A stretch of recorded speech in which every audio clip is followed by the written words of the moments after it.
Hello বন্ধুরা, সবাই কেমন আছো? আশা করছি সবাই খুব ভালো আছো। আজকে তোমাদের জন্য নিয়ে এসেছি ডালের বড়া দিয়ে নিরামিষ এঁচোড়ের ডালনা। এর জন্য প্রথমে একটা ভাজা মশলা তৈরি করে নেব। তার জন্য গ্যাসে একটা ফ্রাইং প্যান বসিয়েছি।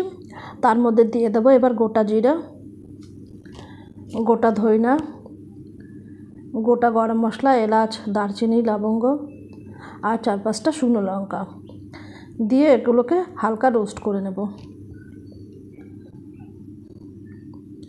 বেশ সুন্দর একটা অ্যারোমা বেরোবে আর এরকম হালকা হালকা ধোয়া উঠবে যখন, তখন গ্যাসের ফ্লেমটা বন্ধ করে দিতে হবে।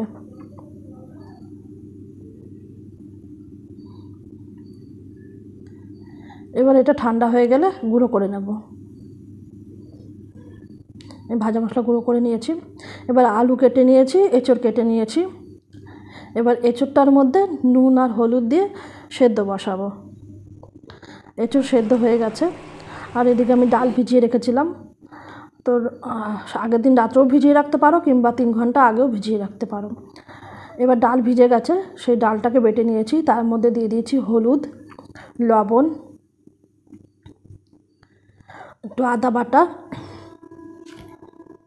ভাজা মশলার গুঁড়ো দিয়ে এটাকে মেখে নিয়েছি। তারপর দিয়েছি একটু হিং আর একটু চিনি দিয়ে ভালো করে মেখে নিয়ে এগুলোকে দিয়ে ওই ডাল বাটাটা দিয়ে বড়া ভেজে নেব। ছোটো ছোটো করে বড়া ভেজে নেব।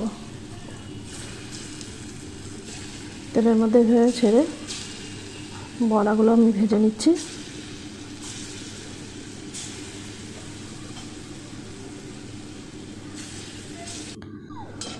এরকম লাল লাল করে বড়াগুলো ভেজে নিতে হবে। এবার বড়া ভেজে তুলে রাখবো। এই সবগুলো বড়া আমার ভাজা হয়ে গেছে। এবার কড়াইতে তেল দিয়ে দেবো গোটা জিরে আর তেজপাতা ফোড়ন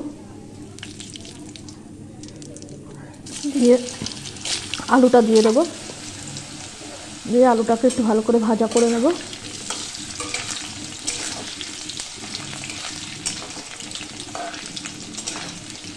আলু ভাজা হয়ে গেলে দেবো টমেটো, জিরার গুঁড়োটা দিয়ে আরেকটু ভেজে নেব।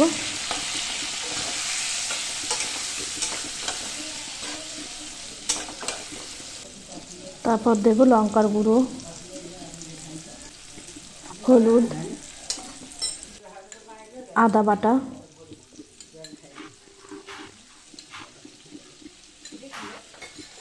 দিয়ে ভালো করে কষিয়ে নেব।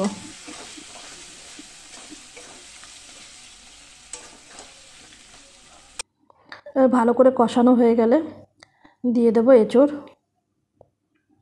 সিদ্ধ করে রাখা এঁচোড়টা দিয়ে দেবো স্বাদ মতো লবণ দিয়ে এবার এঁচোড়টাকে দিয়েও আবার ভালো করে কষিয়ে নেব।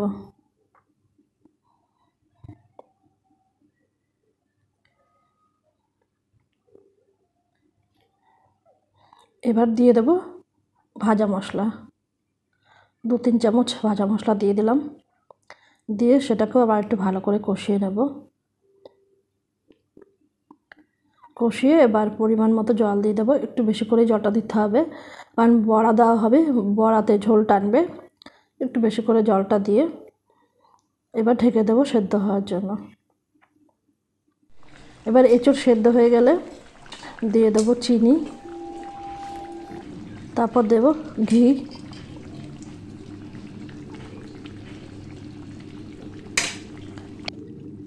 দিয়ে এবার বড়াগুলো দিয়ে দেবো, ভেজে রাখা বড়াগুলো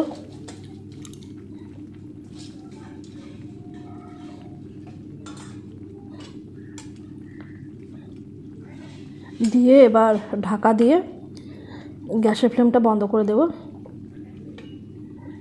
দিয়ে কিছুক্ষণ রেখে দেব। 10-15 মিনিট ঢাকা দিয়ে রাখার পর এবার নামিয়ে নেব। নামিয়ে নিলেই তৈরি হয়ে গেল আমার ডালের বড়া দিয়ে নিরামিষ এঁচোড়ের ডালনা। Tasty tasty. বন্ধুরা তোমরাও ট্রাই করে দেখতে পারো, দারুণ হয় কিন্তু খেতে।